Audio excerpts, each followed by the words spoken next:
This is the one with bunting, domestic abuse, and an Elvis quiff. It has a young, sexy queen, and the invention of Betamax. It's called The Idiot's Lantern. Here we go! We're still on our endless voyage, all through time and all through space. With Levine and Angels now, Daleks, Cybers, and dude, wow! Tennant, Smith and Eccleston, Gallifrey, where it all began. Doctor Who is cool again, that was Russell's master plan. Who back when? Reviewing all new Who there is. Who back when? Subscribe and rate on iTunes, please. Rose and Donna, Amy Pond, Rory, Martha and beyond. Join us on this odyssey, what other choice could there be than Who back when? Who back when? Hello, ladies and gentlemen, and welcome to episode N021 of Who Back When, a Doctor Who podcast. I am Ponken. Yes, I am. And today I am joined not by one, but by two marvellous chaps. Let's start in order of celebrity in the Whoniverse. We have Nicolele. Hey there, podcast land. And next to Nicolele, new to the Who Back When team, we have the Druid. That'll do for now. Hello, Good Drewmeister. day, everyone. Welcome to Who Back When. Ladies and gentlemen, I feel like Drew needs a little bit of an intro here. We have been talking about getting him on board with Who Back When for freaking ages now. Originally decided you should be on Classic, I think, but then I was taking Aeons to record the solos.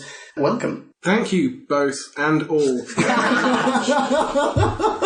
Amazing. Nick, shall we quiz him a little bit? I think Let's quiz so. him. So, Drew, what is your earliest memory of Who? Oh, good question. Right, I'm straight out of the gate. Well, having been born in the mid-80s and spending an errant childhood on CITV, my earliest memory of Who is actually the 8th Doctor. Whoa. Which set me back by several years. Oh. Wow. Not to give spoilers away. Well, we saw that film quite recently. Oh, yes, that was... And it's not good. It isn't. I can't wait to do that one. I know, that's going to be great. That'll be the last classic Who, won't it? Yeah, at that point, we may even have caught up with New Who. Yeah. Yeah, who knows? Okay, so since then you've explored it much more. I've explored the new Who more than the classic. Who's your favourite New Who Doctor? I'd say probably Matt Smith. Oh, controversial choice. Yeah. And then favourite companion? Oh, that's too hard. Who would win in a fight, a Cyberman or a Zygon? Well, considering the number of times the Cybermen have lost against the number of times the Zygons have lost, probably a Zygon. Probably true. Okay, you have to have sex with one alien whilst watches. Which alien? Go. Probably cut that as well. Well, if he's going to be watching, I need the alien that'll make me come the quickest. So, because that would just be too awkward to endure. Oh, that's perfect. It would be. So, I don't know. Is that a sexy Zygon? alien. Maybe a Zygon. Yeah, They've got yeah. suckers, man. Can they shapeshift into something comely? Oh, not in this case. I think it's on Taran because it'd just be super determined. Or a Dalek with a plunger. Yeah. The Sontaran would go right at it. You really would. I now have a semi. Let's Right. jump into a bite-sized chunk of it. Dude, welcome to the show. Thanks. The Doc and Rose materialise in not New York, more precisely North London, and not in 1958 but 53, where a domestically abusive paterfamilias and all his neighbours are anticipating a shiny hat being put on a little lady. In order to view the coronation in all its splendour, Mr. Magpie is practically giving away magnificent new tellies, and everyone's getting one. And as though that weren't enough, each television set comes fully equipped with a face-sucking alien. Yada yada yada, Doc and Rose must save the day. B-Scout over. Absolutely. You are welcome. Yeah, you are. So, as we heard in Bite-Sized Chunk of Who, we've materialised with the Doc and Rose all dressed up to be swinging around with Elvis. Yeah. I think is the intention, and they're out thinking it's going to be New York, it's going to be, you know, late 50s era Elvis. What were some 50s era Elvis songs? Hound Dog? There you go, Hound Dog. Absolutely, Hound Dog completely encapsulates the costume. Tennant has the hair and everything. Yeah. Rose has a dress. Blah, blah, blah, blah, blah. I hate this intro. I think this episode starts off really, really pants. Oh no, it doesn't start there. It doesn't start off there. Oh, no, you're right. It starts off. Oh, Yeah. God, what a... Well, we're up to a glorious start. All Absolutely. right. Sorry. Let's Okay, rewind. Yeah. So we start off in Into the TARDIS. we start off in Mr. Magpie's shop. That's right. Mr. Magpie is labouring over his books, and he's £200 overdrawn, which is a fuckload in 1950. Yeah, it's tons of money. That's so You much could money. stage a small coronation with that money. Absolutely. In 1953, could you not buy like a house for 200 quid or some shit? Like it's a or lot. Wales. Yeah. Or Wales. Sorry, our Welsh listeners. Yes, absolutely. I fully apologise. Magpie is pen deep in accountancy. Yes, he is. Scratching all the way down a single page. He's not doing well. No, he's had better days. So I guess we're supposed to say that it's a man down on his luck. I don't know. I have no idea what Despite it this, means. seems perfectly happy to be coerced by an alien to give away TVs for £5 each. We'll get to it. He has a lot of stock. I guess so. I guess it's like, well, we might as well, won't we?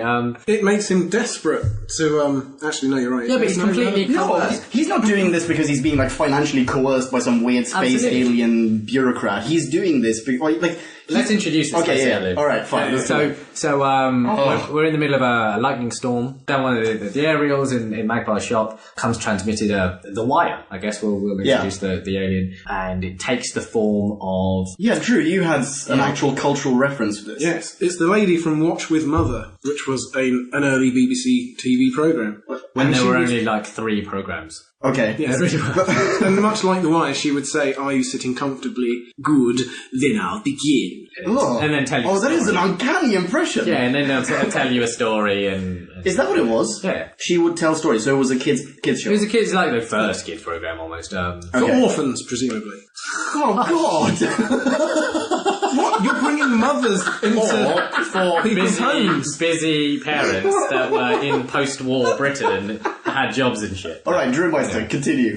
Inexpensively sat in a studio and read from a book to the nation's adoring children, whose mothers presumably couldn't read, and compensated for their lack of education. Is this how the intro It does. ends, And then, basically? Right, he says she calls over Magpie and they start sucking face. That's pretty much how we're led into. Sucks his face? Yeah. Oh, yeah, exactly. Latches onto his face, presumably to implant some of her in his brain somehow. Do you think so? I don't think so. I think she gives him like a near-death experience, because later on he is scared shitless I know, because that it's actually going to be We'll do this. completed. We'll come to this later on, but he does say, "Behind my eyes, it's burning." So she's Really? done something. Yeah, absolutely. Oh, you're I think probably she right. just shows him the true potential of television. Just like shows him a whole episode of Geordie Shore.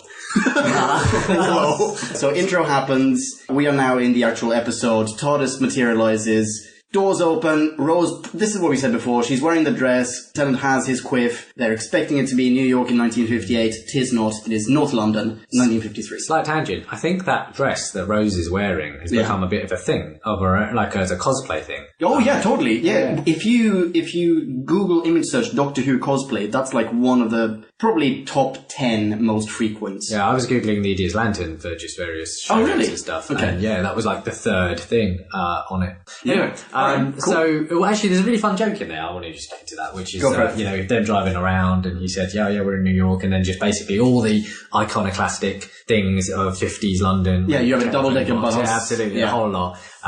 That's a nice. Yeah. Okay. So there. He comes out on a Vespa. on a Vespa. Yeah. Which is that a tremendously New Yorkian 50s? I was going to say, it's in my notes. That's not an American trope. Like that. Absolutely. It's not really even a 50s thing per se. Oh, it feels like something the Pink Ladies might ride. There's only an extra point towards the introduction, which is when Eddie comes walking out of the house in a lightning storm, wearing essentially a lightning rod of medals across his chest, which you never see again. That's a good in the point. episode. That's a good point. Yeah. We get introduced to the family.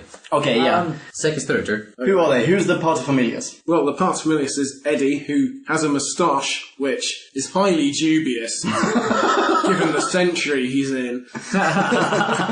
He's also like, he's a total wife beater. Oh, wow. Okay, he doesn't- I have a whole thing about this, and it'll probably will come into more of fruition later, so I'll sort of shelve it for a second. Okay, fine. But he's not a good husband. Well, husband, yeah, suffice to say. but he's like a straw man. Like, it's the most ridiculous fucking character trope. It's basically like, in the 50s, there was this whole sort of switch from, in the sense of patriarchy, which was awesome after the war, Sure. into work and all that sort of stuff. And Marquez and the writing team have just, like, condensed this into the most fucking facile, glib character, like, actually was way more complicated than that. Okay, they've got one character who symbolizes the prior social values, and then the wife and all of the rest of the neighborhood, basically, who symbolize the development or the modernization of social values. He is really verbally abusive towards both his wife and his son. Now, that's what I think. This caliber, this New Who, is why it's facile and glib. Is that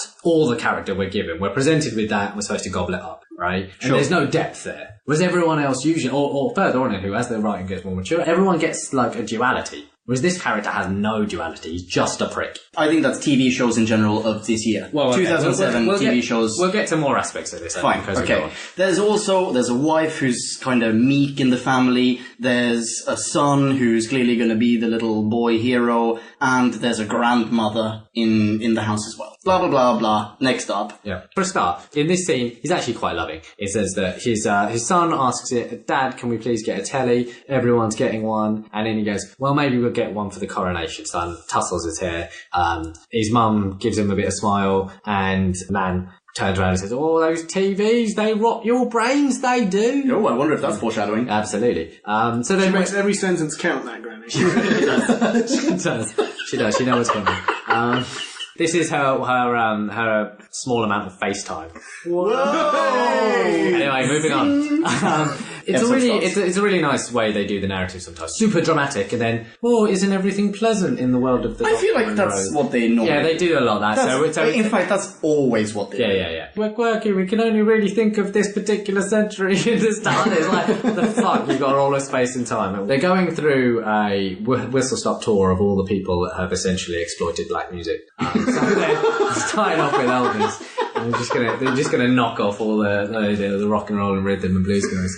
50s era Britain, post-war, it's just full of iconography and full of cool things that you can frame a scene around. There's awesome, like the dress, like the sort of teeny bopper dress, like the big red telephone boxes, the brickwork, the coronation, just these beautiful, sumptuous, design sets that you could... Yeah, and they've put some sort of filter on it as well that ages everything, as in it ages the streets in a way. It's very nicely done. Also bunting, because who the fuck doesn't love bunting? Yeah, but people in 2015 love bunting. Because it's a specific time, right? Yeah, the bunting pioneers. Yeah, bunting.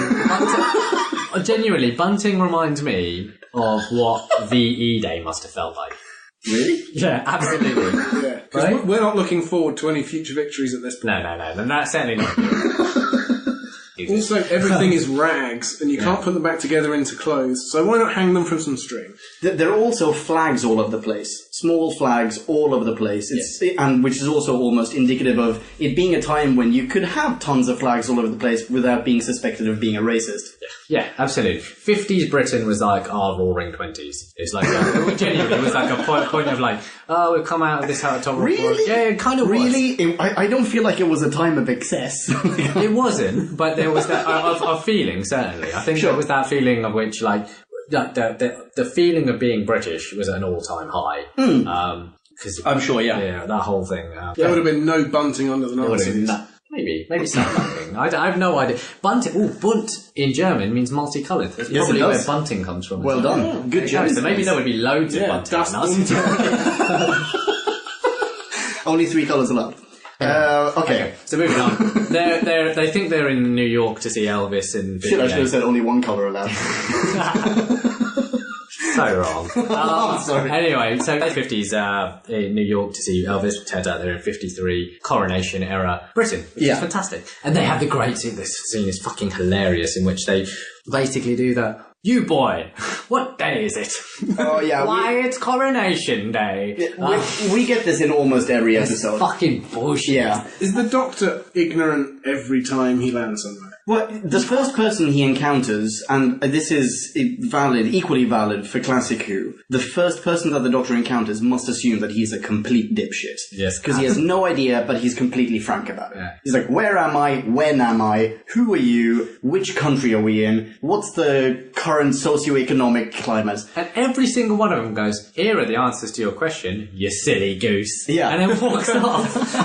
Instead of leave me alone, you fucking weirdo. Absolutely. Or that that old man quite clearly needs help. Like, Anyway, so I think we need to propel this plot a little bit. so But they see, sorry to cut you off there, they see someone being abducted, which is like the next major plot point. They see someone being abducted by men in black. He even refers to them as men in black. Like government agents or whatever, they've thrown a burlap sack over someone's head, tossing that person into a van or a car, and the car speeds off. And now Doc and Rose on said Vespa are speeding after them. Well, you say speeding. The thing about a scooter is that it can rev really, really high without going fast. At all.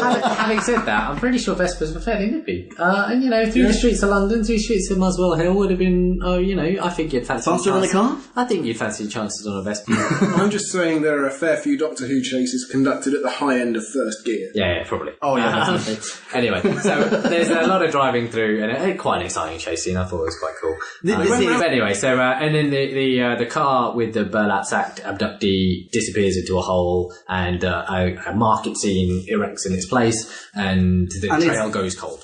But it's bullshit. I mean, I'm sorry, it's utter garbage, because the Doctor and Rose, they're completely flummoxed by this. They're like, wait, what? They're not flummoxed, are they? They see it happen and they're like, oh, well, we'll never catch them now. So just move the giant screen of cardboard to the left. Yeah, and you'll be or right. maybe, assume that something is amiss. You clearly were, they were upset by someone being kidnapped, right? Now, that kidnapped person is behind a fairly easily surmountable obstacle. Well, I think maybe it's just like carts with apples as his kryptonite. This is the catalyst for the adventure in which they have to now go do their Nancy Drew nonsense and investigate, which is kind of becomes a Billy Piper trope in which they're always off investigating. And how does that differ to? Okay, your favorite Doctor is Matt Smith. New Who Doctor is Matt Smith. Would you say that is valid for Matt Smith as well? Because I almost feel like that's a Doctor Who thing, not just a Tennant thing. Do you feel like Smith and Amy Pond? Yeah. Do you feel like Smith and Pond ever did they turn into kind of a detective duo or a detective trio with Rory? I'd say there's a similar dynamic. Is there a difference between maybe not so much the Doctor companion dynamic as the Doctor and Doctor? As in, is this a difference between Tennant and Smith? I think it's a difference between Tennant and all other Doctors, in which there's... Tennant is more of a detective. Well, yes, or the writing thereof makes him more of a detective, as something weird's going on in suburbia, and we've all got to tease it out. And it's basically that idea that we're all walking amongst streets where crazy shit could be happening, but we just don't know because we don't knock on doors. And I think that's the idea. But anyway, so they go to do that. The domestic approach, I think they call it. So they go Once or twice. Yeah, they go back to... this is Rose's suggestion, in fact. Why do they pick the family? That's a super good question. There has been some... No. It's just coincidence, Just I coincidence, think. not at all. Yeah. And they're the coronation inspectors, making sure everything's shipped. Royal inspectors. Royal inspectors, because I think she sized him up and was like, oh, you're a military man, blah, blah, blah, who would you respect the most? Queen in country. Yeah, well, okay, that's his assumption, but it's a correct assumption. He flashes the psychic paper, and it turns out he was right. When Connolly looked at it, he must have assumed, oh, Royal Inspector. Yeah. That's a thing that exists. Yeah. So they walk in and I like this scene. I think this is a fun scene. Yeah. I mean, it's shittily executed on many, many levels, but I like it. Right, tell me why you like it. Why do you like it? I like it because finally shit is happening. Up until this point, nothing has interested me. I mean, okay, but the opening credits were really fucking dramatic. Yeah. And then stuff happens. It feels to me, I'm probably going to say this later on as well, but it feels to me as though this episode, something happened in the production halfway through. Because the first half of the episode, it feels like it's crazy made for TV, and it's just, everything feels like you're on the set of some show, and everything's kind of shit. The writing isn't very interesting. The pacing is all over the place. 1 second they're chasing after someone, the next second they're just completely forgetting about the chase, and they're in a different mode. There's no smooth transition between anything. And then the second half, it's like, now we have a mission. It's pretty much, I think, when the Doctor goes off on his own mission. We're going to get to that in a little bit. But at that point, it changes for me. And from then on, I love it. What's up with this scene? What's cool about it? This scene, okay, I like that the Doctor is an arsehole. I like that the Doctor takes advantage of Connolly's naivete and just bosses him around. Now, see, Because this guy is he's a wife-beating piece of shit. this is where I have It takes a goddamn Gallifreyan mofo to just put him in his place. Well, this is why I think is lazy writing, because basically they pin this guy as basically nothing but an abusive, patriarchal... yeah, but what else are they going to do, man? It's really lazy writing, but what else are they going to do? I know, it's just lazy as nonsense, because, I don't know, there could be that duality that actually he acts how he acts because he's freaked out because his post-war PTSD. I don't know, something that makes him a more fucking three-dimensional That sounds more like a 2 or 3 episode arc. Do you think so? Yeah, that feels like a recurring character rather than someone who's turning up as really not a main character. You want Right, a level of complexity that I don't feel like you can lend ancillary characters in a 1-episode story. Yeah, but they could be better than punching fucking Judy, can't they, Gary? Yeah. Well, one thing I noticed while watching the episode, and this happens a lot in Doctor Who, when you wish episodes were 5 minutes longer. Yeah. So they could give the ancillary characters some more development. But they always spend 5 minutes at the beginning dicking about, going, oh, we are in place B instead of place A. And it's those 5 minutes that could be so really key counts. and so much more gainfully employed. Yeah, 100%. I totally agree with that. And those 5 minutes that are spent in this episode, normally I don't mind those 5 minutes, but in this case, they're spent in a way that just makes the whole thing seem like a panto. I'll give you that. You also got just a think reference to Rose's mum in later season.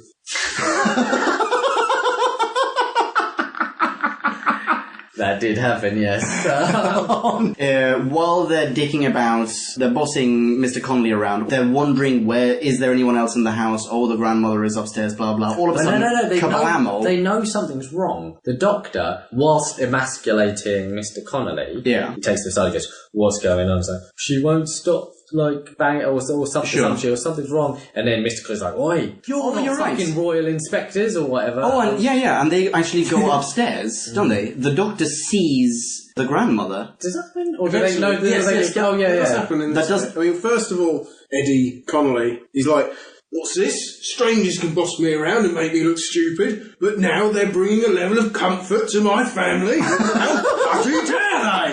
And then they have the shouting match where one says I'm talking and the other's tenant really gets all his spit working. Oh, it brings it all up and it starts to bubble and he shouts louder than the other guy. Okay, the one thing about... It's kind of a good actor, I feel. am talking as a catchphrase to the ancillary character. Yeah. Actually pretty good. I think that as a thing does encapsulate the idea of that just forceful patriarchy. Whereas I'm not listening is not as heroic as it fucking sounds. It sounds lame. Absolutely remember thinking that is a terrible comeback. No matter how loudly it's shouted. It's fucking bullshit.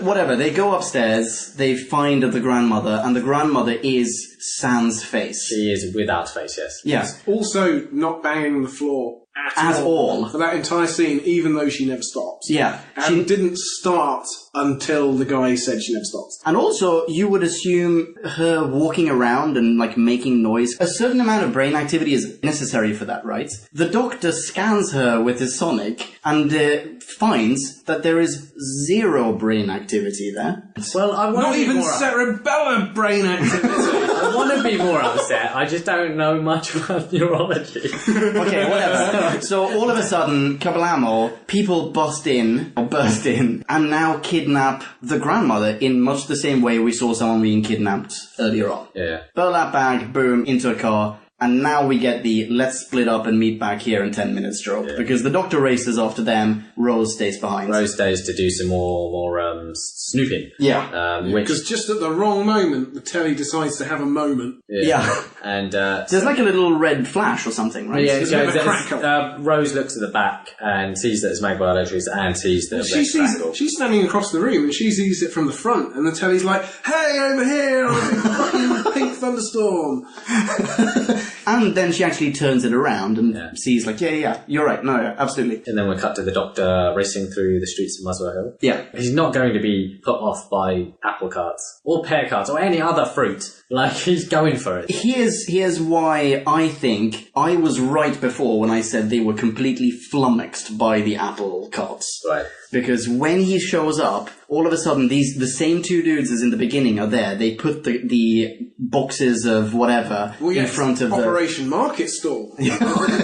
And he now sees this happening. I mean, he breaks his Vespa just as they are reassembling the obstacle, right? And his reaction is, "Oh, very good. Yeah. Like, I see what you're doing." Which means that before he didn't see what they were doing and he couldn't put two and two together. Yeah.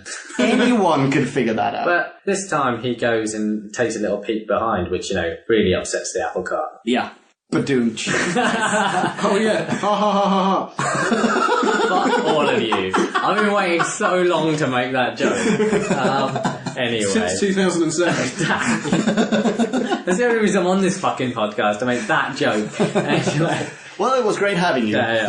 So the Doctor finds his way after some stealthy recon into was essentially like a pig pen for faceless people. This is where I encounter my first what the fuck moment of this show. First. Yeah, well, I mean, up until now it's like, oh, you give me a break moments, like one after the other. But this is the first what the fuck moment.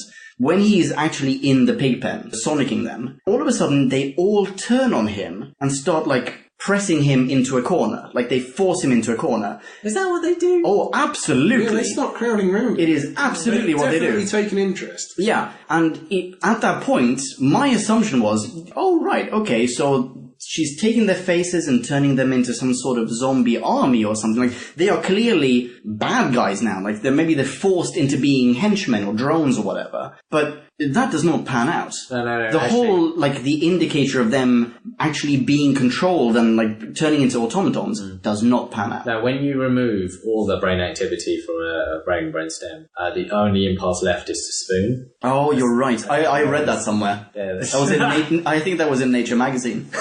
Surely the music should have been radically different. Much less threatening, much more arousing. Holy shit! You know what it could be? They have been termed thus by Magpie Electronics. He sonics them, bright lights, and they congregate around it. Magpies don't really do bright light, this shiny thing. Shiny. Oh, whatever. Okay, it was a solid theory, guys. Alright, I still think spooning. Okay, either way, it's a red herring, basically. Anyway, so... Rose, meanwhile. Yeah. Well, no, at that point he gets sort of caught by detectives. Oh, yeah, sorry, you're right. Yes, Detective Inspector Device. Headlights from a bar. Wait, say that again, what? Detective Inspector Device. Yes. DI Device. DI Device. DI Device, first name Lazy. Anyway, so here's a weird thing. So the lights that they shine on him from headlights from a car, they're inside in a facility they built. Yeah. Do they not have there lights? are other lights.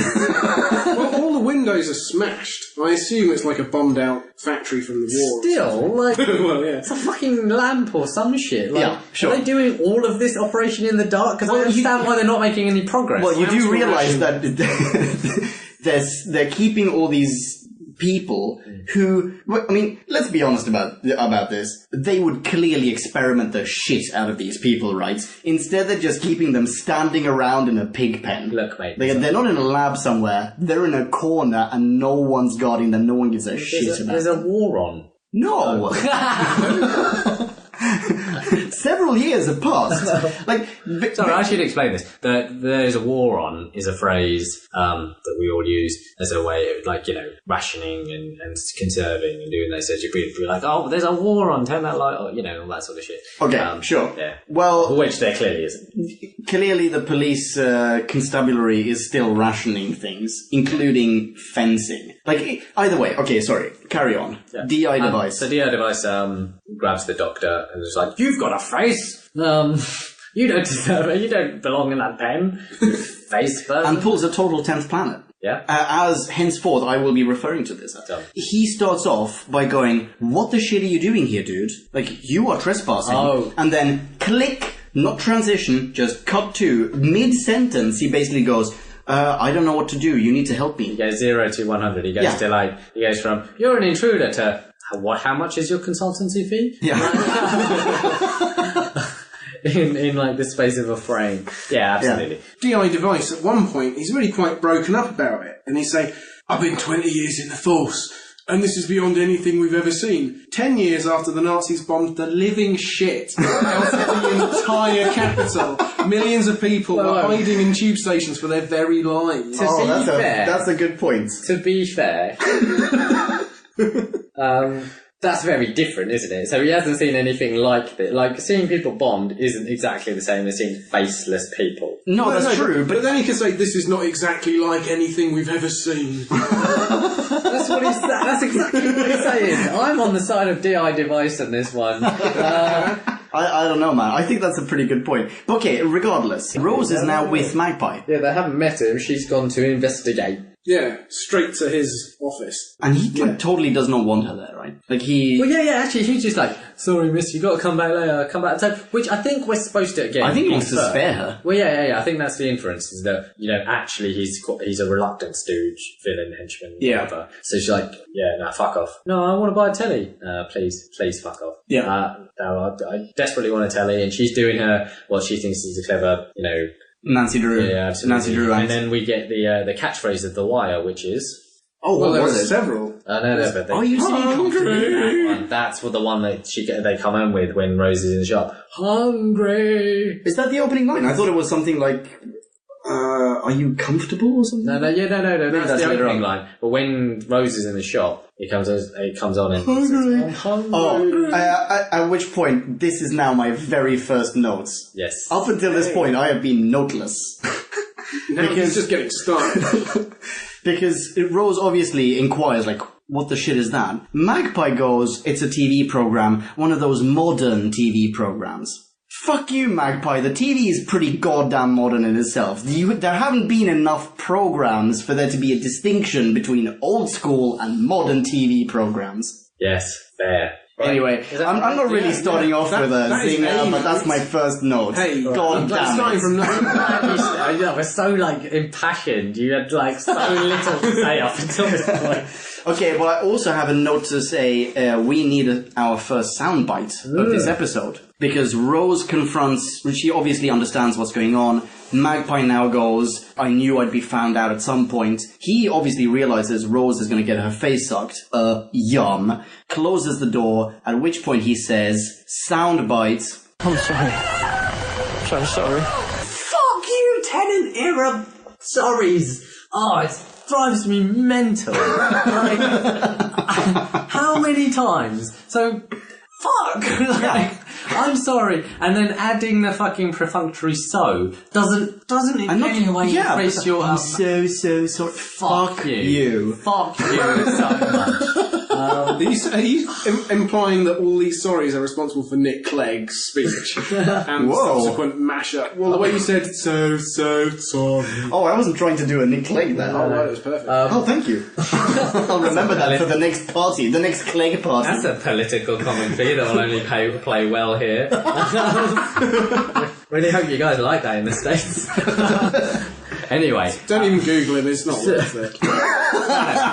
So I feel like we've made a lot of attention over this, in which I just hate the idea. Like, the Tenant does this, I'm sorry. He does it with the cats. He does it all the time. All the time. Last time. Gritted teeth. I'm so sorry. And then I've got to burn your entire, planet to the ground. But it's okay because I'm tortured. Yeah, he does tortured better than he does angry, though, I feel. Yeah, absolutely. It's very possible that David Tennant is just too nice of a guy. When he does angry, I lose wood. He is not convincing at all. Yeah, that Magpie bit, I'm sorry, I'm so sorry. It's just... Did everyone on that writing staff, Gatness, T. Davis, Moffat, or whatever, get a briefing? Okay, you can write whatever you like. You've kind of got carte blanche. Whatever you want to do you want to 50s Britain or 24th As century? long as you throw in... As long as you throw in, I'm sorry, I'm so sorry, you're golden. That's the one and only T. Davis rule. Do you think it was sort of the reverse of the Thick of It's take on fucks, shits, and ass?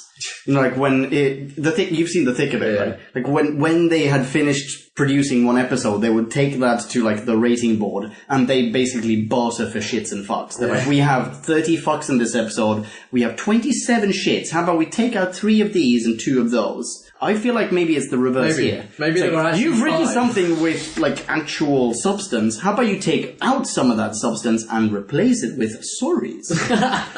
It's really anyway. It's very upsetting, but we'll keep the sorries, I'm so sorry counter going on the Who Back When site in some way. What? Yeah. What? I think that's happening. I'm just putting a development request. Oh god! Yeah. Raise a ticket. Not be easier as a drinking game. At which point, the wire starts sucking Rose's face. Yum. Which goes on for a good long time because she's... It would. You know, well, it's fairly broad.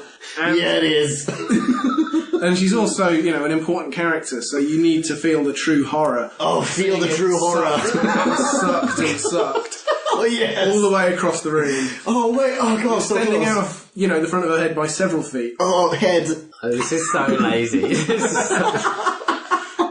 And as you know, it's being sucked right off. She says, "Good night, children." Oh, Everywhere. god damn it. Now I've So- absolutely lost it. So creepy on many levels. It absolutely meant to freak out all the children watching it. I'm sure it did. Oh, yeah. Very scary. Well, I think yeah, they maybe. did the zooming a bit though. It got so blurry you couldn't see. You know, on a 4K widescreen TV, kids are used to, you know, pinpoint precision, and they're seeing this weird thing they can't make sense of. I think that's scarier. Is this really scary for children? I think it would scare me. I'm not so sure it would be scary for children. I don't really know what kids are like though, so I don't know. But no, I don't feel like this. I feel like this is silly more than scary. Like this is scary in a Scooby-Doo kind of way. Oh, I don't know. No, I think that certainly that voice and the whole like the intimation. You know, they're picking that person as a character to embody was a conscious choice to be scary. Okay, I would agree. Yeah. all right. Well, it's just one of those like it's settled. The next sort of 30 years worth of British broadcasting in terms of children's stuff was based off that. Yeah. So like the intimation that, you know, there's a sinister element to children's TV, like to the people Sure. that we It's kind like of, it's clown scary. yeah, exactly. It's clown scary because they're basically the people that were meant to entertain you. Basically, your children's babysitters, your proxy babysitters, Yeah. the telly, the Yeah. clowns, whatever, are actually there to do you fucking harm. The bit you're whilst your folks are away and you're in the charge of these people. Sure, but That's scary as shit. theoretically, I agree with you because it's the kind of horror that you attribute to clowns, dolls, Yeah. men in ice cream trucks. No, like in general, like it's clowns and dolls basically. Yeah. Scarier than that, the scene in The Simpsons where they go, "If you should die before you wake." Why'd you have to go and do that? I bet your erection is at absolute zero. Right? No, well, I mean, now that I've come, yeah. Okay, so back on track. So we missed out the Doctor Who interrogation scene. Oh We yeah. sort of already did. Why did I say Doctor Who? Completely Yeah, sorry. yeah, this is not Cushing. So Yeah. the Doctor. Fine, right, so Rose's face is being sucked. Yum, cut back to Doctor. Nick, take it away. DI Device is interrogating the Doctor as to, what are you doing here? Why are you in my pig pen? I've been on a force 20 years, all that sort of nonsense. Yeah. What does he actually get? Oh no, and then basically some back and forth happens that is completely fucking They nonsense. check a map, Can't blah, even blah, remember. blah, blah. It's all been happening round here, round Muswell, or some shit. The interesting part is when Rose Pig turns up. Yeah, exactly. And her face is like a perfectly unblemished slab of meat in this scene. Okay, that's an Oh, that's an I am back to a semi, guys. That's an extra level that I did not think of, but okay. Rose has been picked up. She's been wandering the streets. They left her in the streets. And now, this is Tennant doing angry. He doesn't do angry well. He does angry awfully. But so a couple of things. He's a great doctor. Let's clarify that as well. Like, it's not that we have anything against him as I don't know. as an I'm actor. waning. As we're going through these, I'm waning on the Tennant era. Oh, I like him as a doctor. He's far from being my favorite doctor, but he still does a good job, and he's a great actor. In other stuff, he's great. I'm going to have to see him against the Corpus, but so far, with the Hartnell stuff that we've seen from the Eccleston and Smith, and he's losing ground quickly. Yeah, but he's a very differently written doctor to Hartnell. That's what I'm trying to take that into account. Hartnell was an old, cranky, really, at times really mean son of a bitch. Whereas Tennant is kind of wibbly-wobbly, not quite as wibbly-wobbly as the next guy. I'm trying to take it into account. Kind of sorry. I'm Warren. trying to take Sorry worry, I like that. The sorry worry counter. But yeah, trying to take into account, I don't know, he's losing out. But this scene really fucked up. So the doctor has found that the Rose has had her face sucked off and then left in the street to wander around and bump into shit, I guess. That's kind of fun. I would pay to watch that. Yeah. Is that the early version of Pong you were talking about? Yeah. And this is obviously one of the, leading on from The Girl in the Fireplace, an obvious attempt by the writing team to force in the romance. Oh, not necessarily, I feel. Do you think? No, I don't think so. I think it's more like he cares about her because she's the companion. He feels that he has a certain responsibility to her, especially if you look at... JD and I had massive conversations about this in early Eccleston episodes, or reviews, because he promises Jackie Tyler, Rose's mum, I'll keep her safe. Later on, Jackie Tyler reviews this promise, goes like, can you really keep her safe? He goes, no, I can't. I absolutely cannot. And now, once again, he has failed. Basically, it's been set up that if he lets Rose wander around without a face, there's going to be a point where he needs to report back to Jackie Tyler and go like, hey, Jackie, I'm really sorry I lost your daughter's face. The rest of it is cool, though. Butt still works. Yeah, I tried out the titties. Primo. The hands they keep randomly grasping as well. So why is this... Oh, yeah, nice firm grip. You all must stop. Must stop immediately. Anyway, so for some reason, more than he was, affronted and insulted by the idea that someone was out stealing faces. Yeah. Now it's personal. Now it's different. She wasn't even in a house. Yeah. So now that it is night time, he's going to go out and straight to the first step in solving this problem. Following day. No, let's not get there yet. We've got to address the central premise, which the line is something like, we might need to soundbite this. Okay. But it's like... Now, Detective Inspector Bishop, there is no power on this earth that can stop me. Come on! Whereas, an hour ago, there were loads of things. It's like, if you were just like, hey, sorry we stole all these faces, but none of them were your mate. Yeah, you're cool. You're right. Oh, that's good. Oh, that's fine. You kidnap people in the middle of the night. Yeah. Not a problem. Yeah. But now there's nothing. This dude clearly beats his wife when no one's watching. That's fine. Free whatever. In the Doctor's world. But for some reason, as soon as it's his mate, it changes everything. I don't think that's romance related. I think that's because there's basically a promise that he's intent on keeping, and he knows that he's unable to. It just seems like a nonsense thing. It's basically building in this extra level of drama, which already quite dramatic. People are having their faces stolen. Whatever. Moving on. Okay, yeah. So it's nighttime, and he heads straight out the door so that he can arrive a couple of blocks away from there at the Conleys the following day around noon. Yes. Well, no. I'm pretty sure Rose turns up the following day. So he's just left. Wait, no, because he has a maximum of 3.5 minutes of conversation with DI device. He doesn't spend the night there. Yeah, no, we just don't get to see it. I think that he does spend the night there. And really? So to this point... spooning Rose. Did you read this in your journal?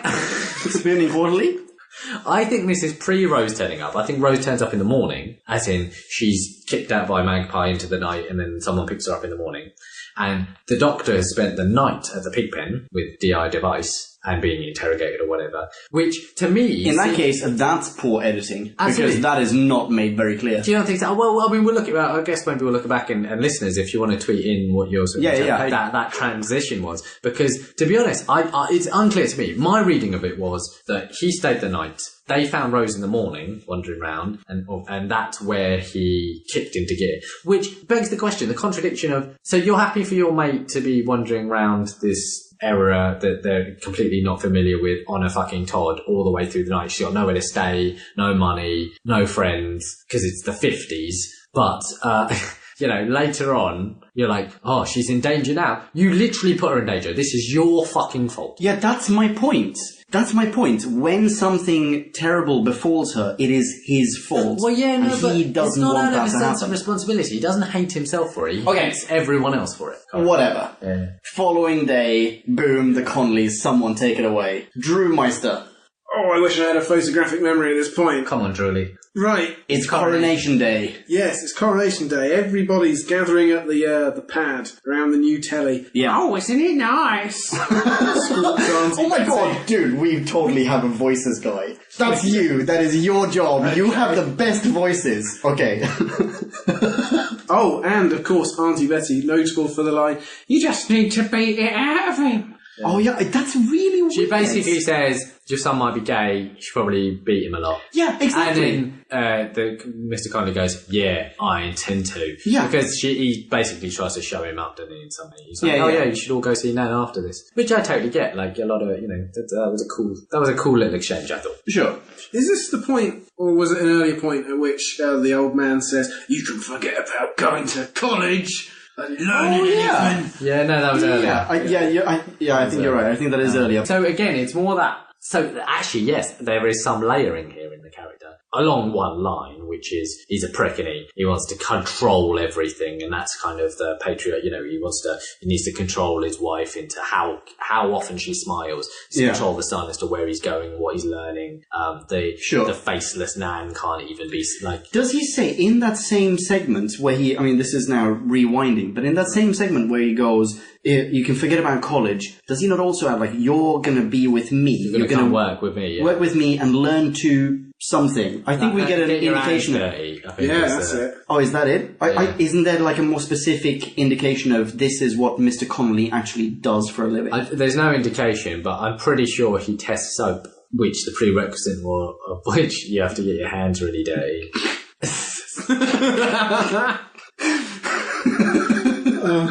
I'm really not proud of that one. No, that was very good. It didn't come off the way I wanted it to. I wanted to see when your face would crack there as well. Oh, sorry, podcast. No, that was good. Anyway. Okay, sorry, Drew. Didn't mean to cut you off there. Yeah, everyone's present, including the street dog. Yes. Apparently, given pride of place on the centre of the sofa and endless close-up shots. I actually meant to rewind this after I rewatched it last night. Forgot to. When later on, spoiler alert, there's the face sucking. Did you guys note if the dog gets face sucked? Yes, does it does. That's what it's all leading up to. It's, every kid's face is going to go to the dog every time it's on the screen. Oh. And then it is sat right in the middle and... Yes. So, Tommy answers the door to the doctor, and the doctor says, you need to tell me what's going on right in now. his angry voice. He's actually angry, he needs answers, Tommy's going to give him answers. Mr. Connolly turns up and says, nah, shut up. Causes a massive scene. Yeah. During which, this scene takes a good, I would say 2 minutes, right, to play out. The doctor is in a bit of a hurry. Yeah. I feel like the maturity of Tommy, or like him becoming a man, shouldn't be his top priority at this point. He shouldn't spend 2 minutes just watching this shitstorm unfurl before his eyes. He should go, guys, have this conversation later. Tommy, tell me what happened. Yeah, his ability to prioritize is like, oh, you guys having a little domestic, you finish up because, He pulls a General Cutler. He does. Oh my god. Yeah, from the 10th Planet, the last classic we reviewed. Yeah, ladies and gentlemen, that's the next episode to drop. Weirdly, the last episode that dropped for you. Ooh. Paradox alert. Alright. I'm sorry. So sorry. But it's important that we learn the worst thing about fascism is that it curtails the rights of little twerps to do whatever they want. Little twerps like me, Dad. You died for me to basically turn upside down the world you fought for. Fascism in a nutshell. Yeah, they did really get fascism right, and or the railing against it. But whatever. Yeah, do you know what my favourite part of this scene is, though? It's that after Mr. Connolly has been emasculated and Tommy has turned into a man, the mum turns up, right? And actually, she's the one who emasculates the husband. But she then tells her son, go away with these two strange adult males.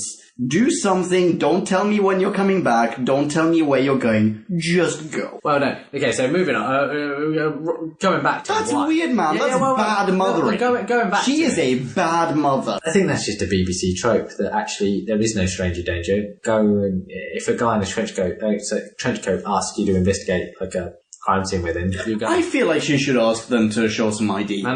That's not how the BBC goes. No one has ulterior motives beyond capers and jest and like, you know, Sure. treasure chest. Yeah, shit. fine. Yeah, And the worst thing to fear is programming itself. Get outside, children, and find yourself a stranger.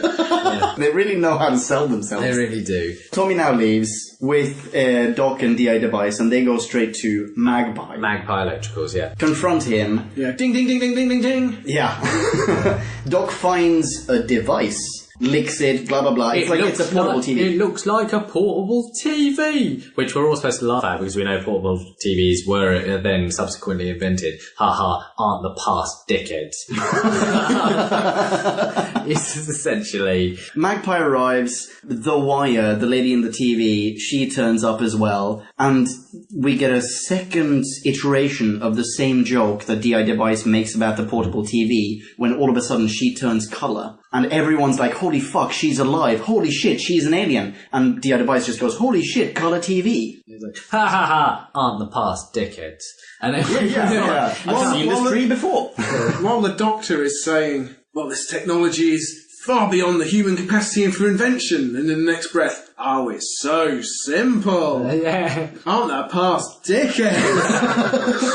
It's, like, oh, the past, so quaint. yeah, that's absolutely... definitely. Because actually, one of the easiest writing devices is to make your audience feel clever. Feel cleverer Sure. than the people... It's dramatic irony, and it's that, oh, don't you know a lot of stuff that these idiot people don't? Because someone And it else invented isn't. a colour television for you. Yeah. You didn't fucking invent it. You've just seen it.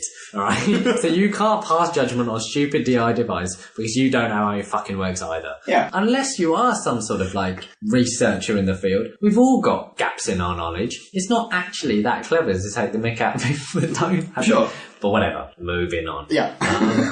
Yeah, so we got to this point where we get face suckage. Yeah. Well, the wire. multiple. We get the wire has identified the Doctor. It's a as three-way face suckage. Well, it's one of those things, actually, again, Tennant era Doctor, is that people call him clever a lot. He also calls himself clever a lot. Yeah, but actually, I mean, and yeah, sometimes it's borne out in his actions and what he does. Sure. But I think that they build up his reputation of cleverness, mostly by people just calling him. Yeah, but, well, you know what? No, I disagree. Go on. Because the fact, in this episode, for example, and take it from someone who only likes 50% of it, in this episode, he's the only person who can solve the problem, not because he's that good at anything, besides having been informed of it beforehand. He knows the context in a way that 1953's North London does not. But arguably, anyone who knows that context, anyone who comes from his time, whereas whatever, blah, blah, seen what he's seen, would be able to solve this problem as well. It's not that he has Well, that no. So, but faculty for logical the- thinking. It's just he knows, oh, this is energy, I now need to put an antenna together. That's but it. the wire notices something in him that he's so clever. I'm going to have lashings of you. The idea is that That's he's true. got this crazy wealth of knowledge, which in his absolutely, brain, obviously, yeah. obviously exists. I think maybe that could... Okay, I don't know, but you could also argue that's just a matter of, let's say, memories. He's been alive so much longer than everyone else. So to eat someone's mind, i.e. like their intellect or their memories, is like, oh, I'm eating 30 years worth of life. Whereas in him, it's like there's 900 years worth of life to eat here. Yeah, we get to see that more in New Who as that goes, and that occurs a couple of times. Where people, But I don't. Anyway, moving on. Whatever. To the point that so they're stuck in face. Young. So Tommy, DI device, and the Doctor ingested. But that gets broken because Because the Doctor wriggles his sonic screwdriver up towards the beam, and she says, you can't see this podcast, lad. But that's nipple height. Yeah. You're like that's how the Doctor does it. no, I don't think he does, druid mate. is genuinely tweaking It's himself. just tweaking his nipples. That's Oh, I mean, it's pretty sensual. Without photographic evidence, this is just, Sure. Do it again. What is he doing? Yeah, He's- okay, Son's tweaking. Yeah. The Doctor is inching his sonic screwdriver up towards the beam, presumably to break it off in some way, and the wire is sufficiently freaked out to withdraw. To a even bit. say it. Yes, he's armed! And then she goes back into the telly, and poor old DI device is the only guy who has no further plot function mission to fulfill, and so he's left on the floor faceless while the Doctor and Tommy twitching and opening and closing his hand. cranking his hand. Why does the wire go? He's armed. Retract, or whatever it is like. Withdraw. Yeah, withdraw. Why? This is exposition mode again. This is like basically a Dalek saying anything a Dalek ever says. You wouldn't do this. You would just maybe stop doing what you're doing. You wouldn't tell yourself, he's armed, withdraw. Well, yeah. But without that, the beam just goes back into the telly, and I don't know, to make the beam go back into the telly, the sonic screwdriver has to disrupt the beam, and then you've got people bitching about, oh, well, just use the sonic screwdriver, and that's the end of it. Oh, okay, I suppose. But the analogy is, if you're in a fight... That's a good point, actually, yeah. Yeah, but if you're in a fight, you don't say to yourself, dodge, punch. You just back, don't you? Like, or you move to a side where you don't say it. Like, it's stupid. You guys would write terrible television. I know, we'd write awesome and very, very subtle television. So, Doc and Tommy, they are presumably knocked out at this point. They're knocked out, and Magpie grabs the portable TV. Yeah, she transfers into the portable. Yeah. The wireless wire? Yes.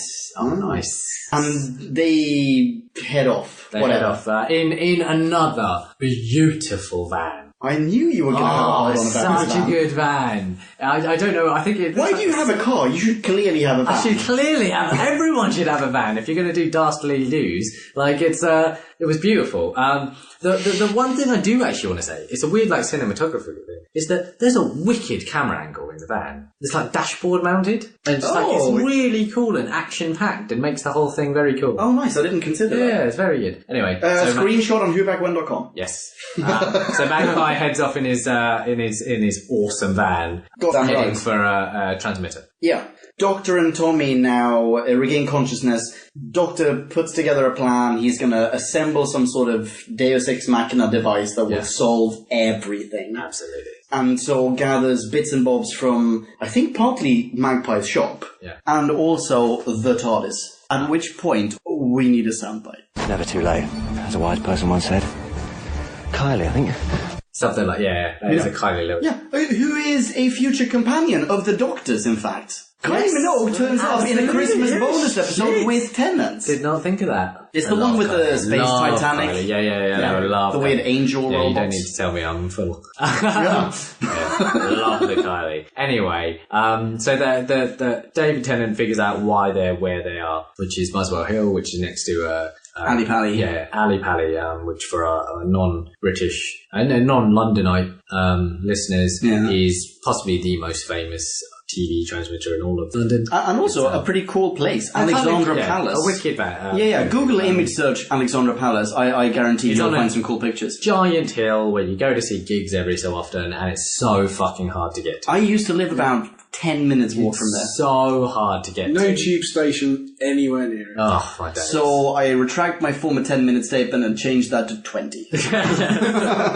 But it's a cool place still. And a very iconic piece of London. It is where the BBC first began transmitting from, back in the days when only London got any signal. Yeah.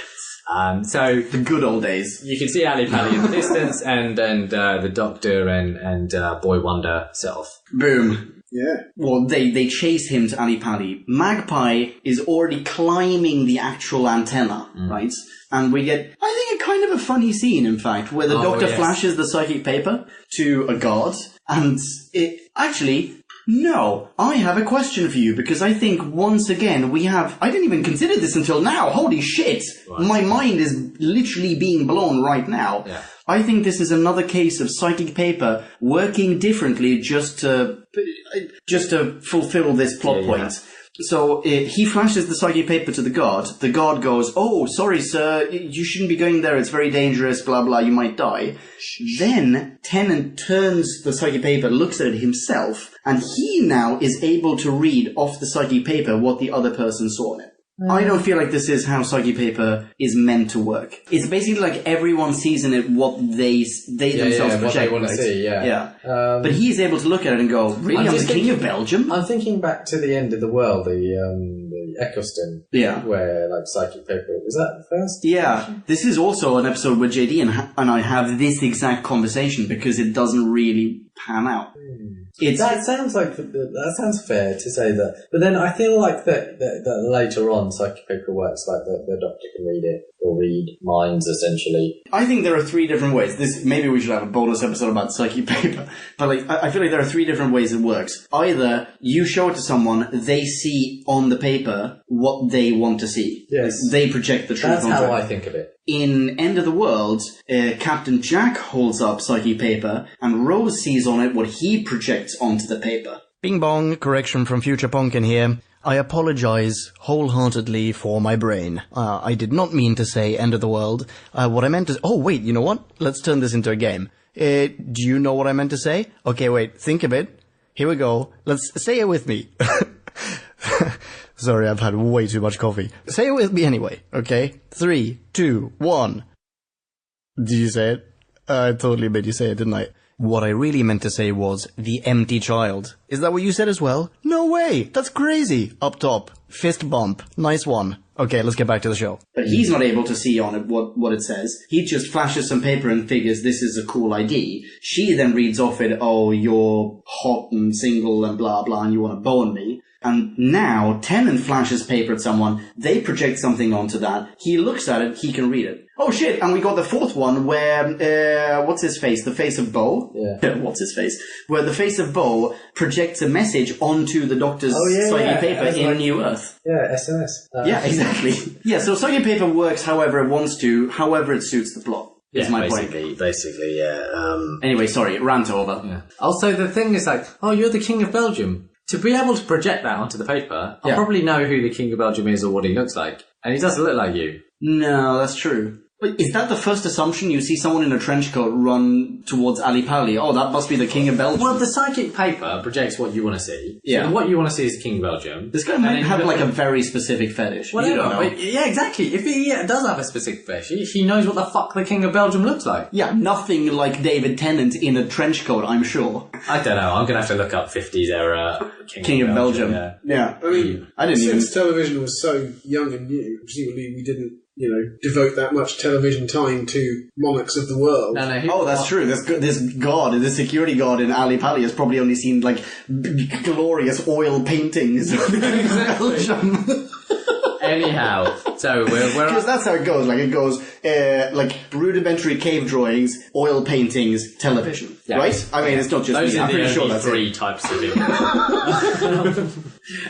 Anyway, sorry, carry on. We're at Ali Pali now, scaling the transmitter, the mast, to thwart the wire. Okay. And to be honest, long story short, it's thwarted. I know there's probably other things to say, but that's fucking basic. No, that is exactly it. Unless you want to add something, Druid. Well, not just the wire's weird selectivity. In one slap she swipes. That's true. Magpie. Well, no, she vaporized. She vaporized exactly. Yes. Why doesn't she do that to the Doctor? Exactly. Yeah. No, it makes no sense whatsoever.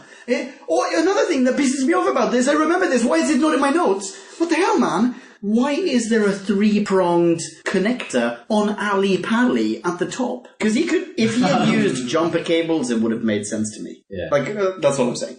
I know, I don't. In fact, fuck that shit. She was able to wirelessly transmit herself from his TV into the portable TV. Why thing. not make the extra few feet? Exactly. Well, yeah, I mean, she transported herself across the space depths of space. Yeah. Why does she need a balding, corpulent man to hold a Game Boy? to ferry a Game Boy in an awesome van across North London? An awesome van. It makes no sense. Okay, whatever. Yeah, but you're right. Thwarted. Problem solved. Now we jump into the end scene. Everybody gets back their faces. Oh, yeah. Oh, because wait. The Doctor just reverses everything. Yeah, everyone gets back their faces. We have now had, like, a montage of basically all of North London getting their face sucked off, right? This is traumatizing. They are fully aware of what's happening. It's painful. They're scared as shit. But they are still watching the telly when they get their faces back. No one stops and goes, guys, we seriously need to take an axe to this machine because clearly it is up to no good. Did you just notice how we all got our faces nearly sucked off? I'm sorry, did you want some sort of Nolan-esque PTSD. Touche, sir. No, but seriously, I feel like everyone should turn off the TV, and the alien kind of partly won because no one watched the coronation on TV. Because everyone went, fuck! Let's not watch this. Yeah, although the BBC would be doing itself a disservice. Yeah, probably, yeah. But, okay, whatever. If by regaining their faces they lost their memory of it, that would make sense to me. Well, their brains were sort of suspended in mid-air, I suppose, being washed around. I don't know. I think we even get a little, weird royalist comment from Mrs. Conley, who's like, oh, isn't that nice? That just clears everything right up. Watching that lovely coronation, everything's right as rain again. Big hand. We all nearly died. Yeah. It's hilarious. Yeah. All's well that ends well. Okay. So the epilogue is that is basically the resolution. The family, the dad's out on his ear, and Rose says you should go talk to your dad. Talk to your dad. I've got daddy issues. You should have daddy issues. Yeah, it's definitely a callback to Father's Day, and I guess in a weird way, possibly also to Rise of the Cybermen or The Age of Steel, but Father's Day predominantly, right? Yeah, I guess so. And that's pretty much it. That's pretty much, let's call it. Reviews. Right, okay, I'm going to kick it off. We're going to do Nick, Drewmeister, and me. Right, I'm going to kick it off because actually I had these really fond memories of The Idiot's Lantern. I have no idea fucking why. Because on a second watch or a third watch or whatever we are at this point, I was mostly just angry. In fact, I don't know why. I'm pretty sure, sorry to cut you off there, I'm pretty sure that in the last review, the classic, I was like, oh, such an awesome we were both like that. We were both like, oh my god, this is going to be the best ever. And then I watched it back, and it's really, the girl in the fireplace, Madame de Pompadour, really stands up. I watched it back, and it was absolutely as good as I remember it being. Yeah. This was the opposite, is that I remember it being this sumptuous 50s romp of all the fun things and these iconoclasms and these, quite an interesting story. But no, it was none of those things. It looked like it. It was kind of like a cardboard painting, but there's nothing behind it. It's a Potemkin wall. Absolutely. And there's no depth. From what I could understand, they put so many elements in, there's no depth. The Doctor annoys me because he was just angry, but for for a set of priorities that didn't really make any damn sense. Sure. I feel like they make sense personally, but yeah, okay, carry on. Really? Did they make sense? Dude, we had this conversation, ladies and gentlemen. Rewind 30 minutes. Alright, so he had the priorities in the wrong damn order. Yeah. General Cutler. Yeah, he General Cutler the shit out of this. And yeah, I don't know. I just thought it was generally easy. I cut it down to a number. Yeah. 1.8. Well, this being my first one, I don't want to go too strongly either way. Oh, nice. I'm also getting to grips with... I watched it originally when it first came on, and I similarly enjoyed it, and I was looking forward to jumping into the Who Back Wheniverse at this point with some knowledge. Had you seen it since then? Sorry. I hadn't seen it since then. Okay. And I don't know if I'm older and more depressive, or just less tolerant, or whether it's this experience of looking at it under the microscope for our podcast that really pushes you beyond the superficial level of enjoyment of a fairly flimsy period piece into, wow, none of this makes a shit of sense. I can't say where along that continuum this episode, objectively, factually sits.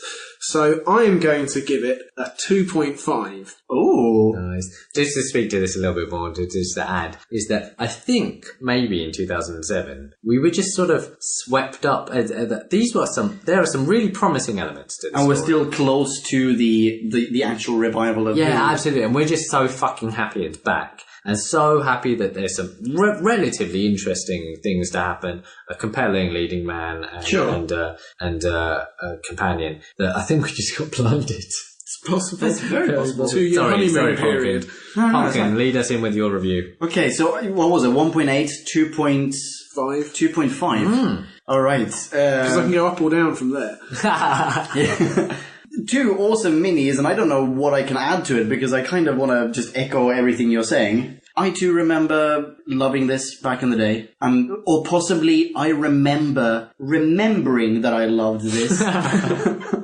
Meta. Because I did not remember the full plot of this. In fact, I think you, Nick, had to remind me what this episode was about before I rewatched it the other night. I feel like the first half of this episode is absolute garbage. In terms of just production, or direction maybe. It doesn't seem believable, the pacing is all shit, production value is really nice, but just, it feels like a set as opposed to a piece of London. Which is weird because it was actually shot in goddamn North London. Like, it's not a set. Regardless, it feels like they had tons of ideas for this plot and then didn't follow through. Doesn't it feel like a two-parter that wasn't ever realised? Very possibly. I feel like there's an element of...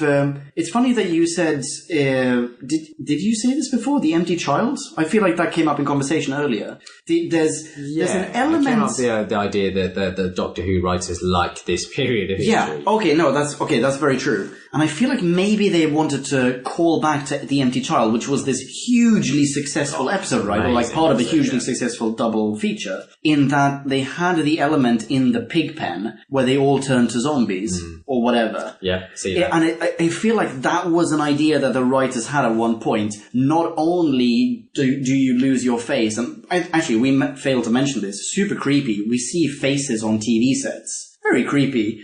Poorly executed, but still a creepy idea. All these people, their personalities lost in some weird void, or in the ether, as it were. But it feels like they had the idea of, not only does that happen, your body is also taken over and you're now turned into some sort of weird drone, just like the gas mask zombies in The Empty Child and the Doctor Dances. But it wasn't followed through, like they had that one scene in the pig pen and then nothing else. Fuck that nonsense. That totally takes this episode apart for me. I don't like that at all. We get the 10th planetism of DI Device going, who the shit are you? How dare you be here? How can you help me, by the way, Also, sir? would you like to be a detective? I have a spare badge. I have a sidekick to cast to one side. And never be seen again. Oh, that's right. He had a sidekick. We didn't mention this. He had a sidekick whom we never see again. Constable Sidekick. Where are you? What about those two guys who manned the apple crates? They could have surely have been of some use. They did nothing. Those guys should clearly be fired. Now, like, my point is, about half of this story is nonsense. The second half, up until the point when they start chasing after Magpie when he's on his way to Ali Pali, they're like a solid 15 minutes of pure gold. But that's 15 minutes out of a 47-minute episode or something that are actually enjoyable and well-written and whatever. Blah, blah, blah, blah, yada, yada, yada. Like bits, don't like other bits. Roses has a nice dress. Here, I give this, I'm gonna give this a 1.8 as well. Yeah. Yeah. Blammo, fist bump. Drewmeister, your 2.5 are evidence of your big heart. Which you should get looked at. Which I feel kind of brings this episode to a close. Ladies and gentlemen, you should most definitely follow... Are you on Twitter? No, sorry. You should, well, you know what? You should most You should just follow him around. Yeah, exactly. If ever you were to decide to join Twitter, yes. let people know. Okay. It's part of it. Present a target. Ladies and gentlemen, please join me in giving the Drewmeister, the Drewhammer, the Druid a massive hand and a hug and a high five, and tell him welcome to Who Back When. Glad to have you on board. Inviting me along. And Drewmeister is not on Twitter, but you know who is. Oh, you don't? Well, let me enlighten you. He's not on Twitter. He is Twitter. He's Mr. Twitter himself. Yeah. You can find him at Twitter. No. Follow Nicolele. He is at Nicolele, in fact. That's like ukulele, but with Nick. Yeah. Kablamatron. Without a C. No, without... Yeah, that's just Nikulele. Fuck. I don't know. Get at me. Yeah. And in a reciprocal nature, in no way forced. Oh, This you is say just this something every I do. time. This is different. Sometimes I just feel like saying this, and it doesn't always make it into the final cut, and it's sometimes at the beginning, middle, and end. Here we are at the end.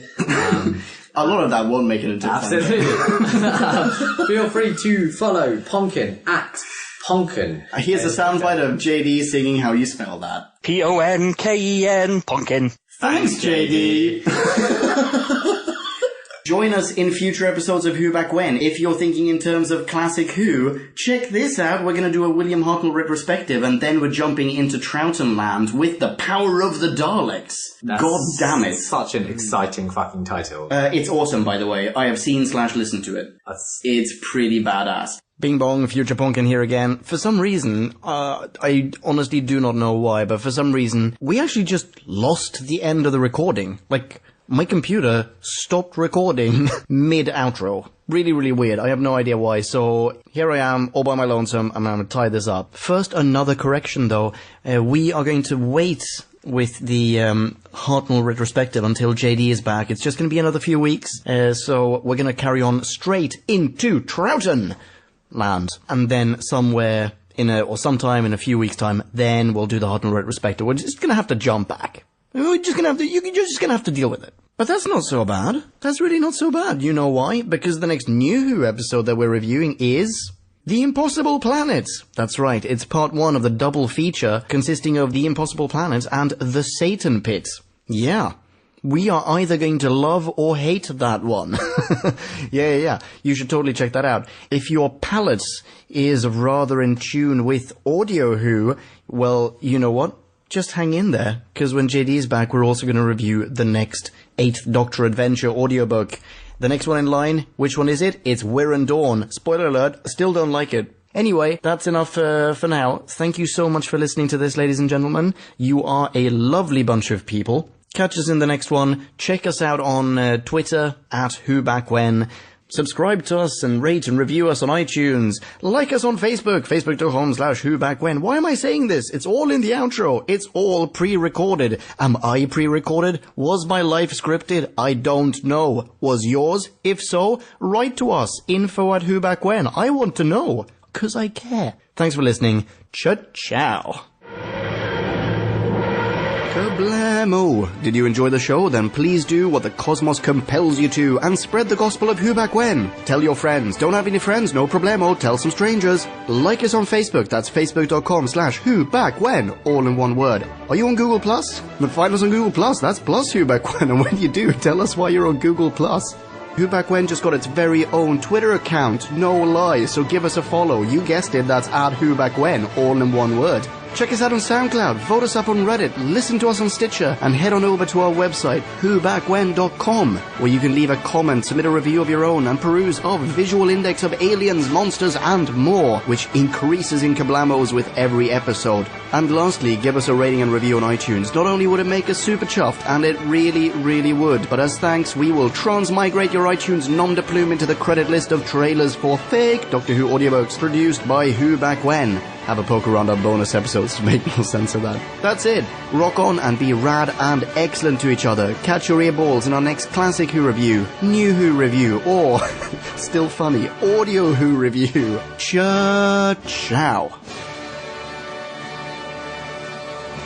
Who Back When?